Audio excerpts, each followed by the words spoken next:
All right. Welcome, one and all, to the Off the Rails Sports Podcast. I am John, and if you could kindly hit that like and subscribe. And you're not going to probably recognize Brian because he's in a stationary position right now, but look at that happy face. Look at that happy guy on a beautiful Wednesday. How you doing today, buddy? Doing good. We're Okay. we're about it's the princess's birthday today. Oh my gosh. 29. Enjoy that last one. And, That's beautiful. and I get to wake up and spend my morning with you. That leads to more divorces than I don't know what. Yeah, gosh. I've known Brian and his amazing wife for 30 plus years. Just an amazing couple. It's always nice to have that couple that's the ideal thing you're shooting for. You never can quite attain. You're like, yeah, where do I fail? Well, in more ways than I can mention, but let's get to it. Let's talk about the world of baseball. Let's start out with the Milwaukee Brewers winning yesterday for their 11th game in a row, beating Paul Skeens, the potential Cy Young winner in the National League. I'm going to ask you something straight out. They're 31 games over 500. They're 27-5 in their last 32. Come playoff time, Brian, do you think they're real? That yes. Okay, Are they a real threat to go all the way? that's kind Yes. of what I mean. Every team that's in there is going to have that chance. And the fact that they're beating everybody. Yeah, Uh, if you go back to the early days, the the Yankee dynasty of the late 90s, that team was not loaded up with a bunch of superstar players. They were loaded up with guys they brought up through their system primarily, sure. and a couple of free agents that they got or trade pieces like Paul O'Neill, Tino Martinez, Mhm. that were just good players that fit in. And that's what you really need to have a really success. You know, having those two big, boppers in your lineup, there's seven other guys. It's kind of easy to pitch around them. Uh, so I think a team that's solid from top to bottom does have a legit chance.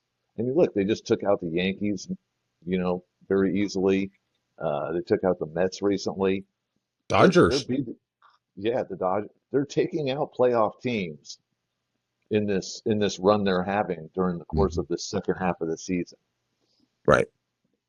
Um, I'm going to ask you another question. It's maybe a little more provocative. Do you think I don't know if it's an inherent bias or maybe a lack of respect from the national media for him. Uh, everybody is looking at the uh, Dodgers. They're looking at the Yankees.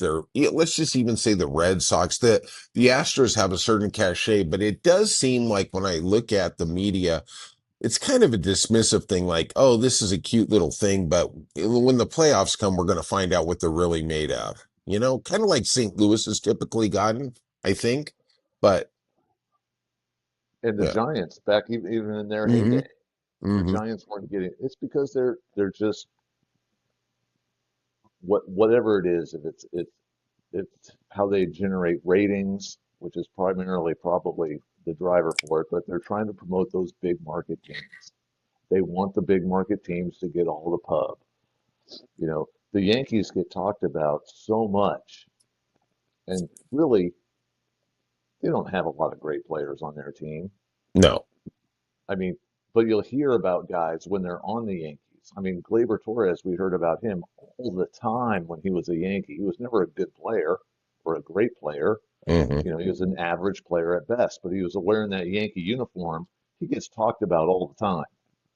Now he's over in Detroit. You never hear nothing about him, but he's on a first place team. Well, I think you make a very salient point because I think we're dealing with the same thing with Bellinger right now. He's having a nice year, don't get me wrong, but because you're doing it in the pinstripes, you actually get thrust into the bottom end of maybe the MVP conversation. Goldschmidt too. Goldschmidt's actually having a really solid year, a lot better than I thought he would, right? I thought he was leftover, dinner, but he's actually been a main entree, right? Um, Good for him. yeah, good for him. He seems like a good guy. Pete Alonso hit two home runs yesterday, the polar bear, passing Darryl Strawberry. They actually had a video tribute during the game, and I'm going to give you a shock, Brian. It looked like Darryl was sober. Yeah, I know. Wow. That rehab sometimes does take only 20 years too late. We're still waiting for him to show up to that freeway series in Anaheim. Um, what do you think about the Mets going on right now? The They're Mets kind are of fading. perplexing. Yeah, they're Yeah. perplexing. Which, not going to lie, doesn't bother me one bit. Uh, God bless you. Yeah. but uh, the Mets are fading. I think they're still going to make the playoffs. Uh, a few things that are faltering with them will kind of work themselves out, and they'll get themselves back into it. But I think it's the Phillies are going to take hold of the division finally, and hmm the Mets will be locked into one of those wild card spots. So as we talk about that, the Dodgers seem to have a real problem beating the Angels. We're taping this on Wednesday, Tuesday night. It was a rock'em sock'em game. It was back and forth, back and forth. The Angels prevailed in the 11th inning. Joe Adell had a single and a drawn in infield. Is there something to worry about with the Dodgers and I would say probably their amazing amount of injuries to the pitching staff? No, I'm not worried about it at all. Uh, I think it's awesome. But I will say this: you failed to mention the greatest highlight from the greatest player of all time that happened last night. Oh, I watched it in real time. So I think what Brian is alluding to is fifth inning, two guys on, no outs. He hit it to Neto at shortstop. He stepped on second, threw over to first for a tag out, triple play. But in the ninth, when they were tied 5-5, he hit the go-ahead home run. Of course, the Angels tied it in the bottom of the ninth and then won it in extra innings. But There you go. yeah, there you go. Okay, let's get over to our favorite punching bag. Let's talk about the Red Sox. What Ooh, do you what do you make of them, Brian? well, like I said on our last podcast, they were rolling, and I always said with the Red Sox and me, it always comes to we'll see what happens in the next series. Yeah, And they went into San Diego, lost two out of three, then went to Houston, lost one. They came back strong last night. They had one of those games where they just freaking everybody hits, and they seem to have a lot of those. Uh, hmm more so than I think other teams. I think their run differential really gets boosted by these big blowout wins they have because they seem to have one of absolutely. those almost once a week Yeah, for whatever I reason. And I and was looking. Good. here's the sad part about it is, you know, the day before they have their ace going crochet and they don't do nothing with the bats. And those are the games that the real championship contenders, they don't lose the games when their number one starts. Right, That's the key. You win those are guaranteed wins almost. Even in today's era where the starter sure. isn't going to throw the whole game because he's going to get you a solid lead through six or seven. And losing those games really hurts, especially to a team that, the Mariners are coming on so strong that the Astros are now going to be one of those teams vying for those top wild card spots, which the Red Sox may be vying for if they're not going to catch Toronto. So these games matter. They do matter. Oh, there's no doubt about it. But you know what? You make another really, really good point. I did notice yesterday, looking at the standings, that the Red Sox basically give me a little love here, have basically double the run differential that Toronto does. Toronto's somewhere around 48. The Red Sox are at the 90s. And I was thinking about the point you made in terms of they do seem to have a blowout a week where everybody, it's the family feast. Duran goes 3 for 4. Uh, uh, everybody just gets in on the fun. It's just the Yeah, beating down. It's a little league game, right? yeah. And those are great. They're fun for the fans to watch, but they got to be a little. I don't know what the record is now. I remember though at one point during the season they had like one of the worst records in the league in one-run games and Yeah, extra inning games, and those are the right. ones that are going to matter the most, especially when you get into the playoffs. You have faith in our bullpen,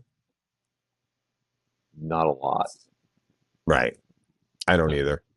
I don't either. And I and just my biggest thing with the complaint with Alex Cora is he always seems to go to the wrong guy, especially when he makes a pitching change mid-inning. but let me ask you this: our let's just call our whole relief core, do we really have the talent there? I mean, look at San Diego. San Diego traded 5 of their top 7 prospects in there because Proler is just an animal, right? He is going for it. He made that big trade with the A's. And by the way, do they have a first name or are they just known as the A's? I just throw that out there They're for consumption. What's that? they technically right now they're going without a city name, so they're just the Athletics, Okay, there we are. So you have which a makes it team easy like too. In uniforms, you only have to print one uniform. You don't have to have one that right. says Oakland or Sacramento. It's just Oh, that's so nice. Athletics, Yeah. I wish they and the would have been cost saving. The swinging A's, but that's a long time ago. That was the I '70s, my wonder. friend. Yeah, I was Reggie Jackson, super duper star. I look at the Red Sox, and honestly, I'm not a Cora fan. I know you're not, but has he really been giving the pieces? I mean, look at Jansen. And I wasn't a Jansen fan either. I think that's part of being a Red Sox fan. You're never happy with the next pitcher, and you're really pissed off the last one who was in there. He's had actually 22 straight appearances without allowing a earned run. Of course, he becomes Mariano Rivera when he leaves, right? God dang. But do you think we have the pieces to make a real World Series run in the bullpen? Oh, no, No. there's your answer. I will Okay, say I think they've used Aroldis Chapman very well this year. they have. You know, when he fell out of favor with the Yankees, he kind of bounced around for a couple of years. But with last year, I think he was in Pittsburgh, he was in Kansas City. I Right. think he even got traded to Texas at one point mid-season. He's bounced around a lot, hasn't really He was done on the anything. Savannah Bananas for about 2 weeks. Continue. But the way the Red Sox have used him, and I think it's smart, is because he's older in his career now, they really only go to him. He doesn't have a lot of appearances. Right. So they're really letting him save his bullets. And when he does come in, he has been very effective. But you get to the playoffs, he's not going to be able to come in 5 games in a 7-game series, No way. or he's going to be the Mm-mm. Aroldis Chapman that was pitching for the Yankees. But more to my point, do you think that Breslow is giving Cora the tools he needs to be an effective manager? Not not enough to win the World Series. Right. I mean, I applaud. I'm going to straight out applaud the management. They made the right call in Crochet. They did. You can tell that guy's a winner.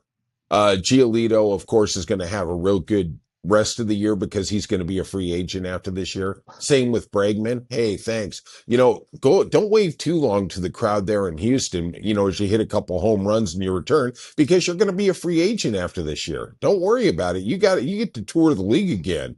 Um, I don't know. You got any other thoughts on the Red Sox? Thoughts on the Red Sox? Jeez. Well, they need to win today's game. I mean, I look at it like today is like a must-win game, and that seems Okay. maybe ridiculous to say in the middle of August when you have a solid position right now where they're at. But They lost the last series. If they lose today, that means they've lost two series in a row. Correct. And that's not a good thing to do in the middle of August. Yeah. I'd be a As little they're more worried if it was the middle of September, but yes. yeah, but I mean, as they're heading into this home stretch and they're trying to stay ahead of the Yankees and the Mariners and the Astros, and they're trying to also at the same time catch the Blue Jays, losing two out of three is kind of unacceptable at this point. what do you think is more likely? We catch the Blue Jays or the Yankees catch us?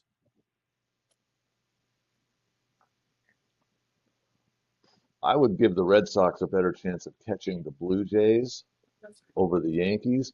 The Yankees are just a mess. They're They falling are. apart at the seams. They got nothing going on. I mean, we're ragging on our bullpen. The Yankees might as well.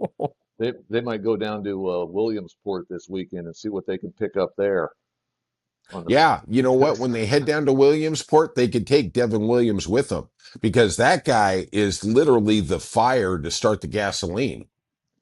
I mean, they Man, got nothing coming out of the bullpen, and they're working out all of them, and they're going to be gassed, and they got nothing left in the tank anyway. yeah. So yeah, the And Yankees are in bad shape.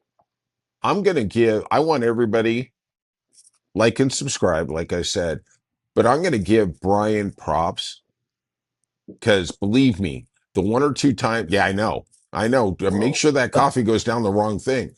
I am going to say this, because believe me, if he makes a mistake, I got to take advantage of it. Okay, I can't just let it pass. He said 3 months ago that the San Diego Padres were a real threat to take down the Dodgers, and I dismissed it. I was like, "Come on, Bryant, get off the ketamine. They are one game back. Here we are.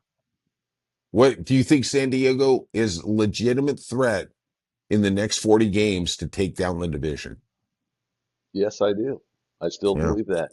And I think they got two 3-game series is coming up.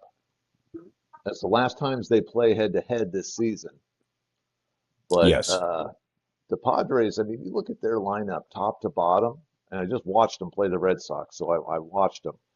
Uh, they might not have the star power at the top that the Dodgers do, but top to bottom, man, that lineup is, I would it take that is. lineup over practically anything in the league. It's next to And Milwaukee right now, and right? and I'll tell you what, that freaking kid, man, he is really coming on strong. Tatis, Hmm. I mean, like, he kind of Well, gets he's back on the forgotten about a lot. PEDs, Brian. He's back on the Well, then good for PEDs, him. guy. Good Yeah, I for him as agree. long as he Hey, let's passes the go. test. Juice up, Because man. that guy, I mean, remember when he came into the league, how he took everybody by storm and he was just like Yeah, this absolute phenom. And then he had his injuries and his PED thing and all that stuff. But I mean, it's not like the guy isn't a player still, and he's oh, he legit. is. He's tremendously talented, and he's on a roll, at least against the Red Sox pitching staff he was. That's a good way to wake up your stat line. Yeah, the guy. Sometimes I think we're little league batting practice for the rest of the league, but hey, there we are, right? Do you have anything else you want to talk about in the world of baseball, Brian? Oh, I just was happy that we got to talk about Shohei today. Shohei, greatest player who ever lived, and came up a little short, hitting into that triple play, and then hit the home run. But The yeah, visual of the zoom in on his face, yes, it was almost like he thought, "Wait, you're not supposed to do that to me." not to me. Don't you know you can be banned from baseball for doing that to me? Oh, go Angels. Go Angels. Go Angels. They are going for the sweep tonight. Again, the second sweep of the Dodgers potentially this year. Wow. Yes. How you doing? And I'll say this too, during this series, Mike Trout getting on base, man. Still getting on base. He sure is. He didn't Yeah, hit he any home is. runs, but he's getting on No. base like three times a night. Well, Gotta love it. last night he got a couple walks at the end. I mean, it doesn't matter whether you get the hit or the walk. He's still getting the on base percentage, which is really, really good. And you could see he can't catch up to the fastball anymore, but, he still has the eye. He still has that eye. All right. If you could, though, please hit that like and subscribe. If you hit that like and subscribe, I might make a bet for you back here in the sports book. Ooh, Nah, it'll be a ooh, loser anyway, so don't worry about it. Yeah, I know. I know. Don't you worry about it. All right. And hey, Brian, happy birthday to your beautiful bride. And thank you. that's it for the Off the Rails Sports Podcast, and we'll see you soon.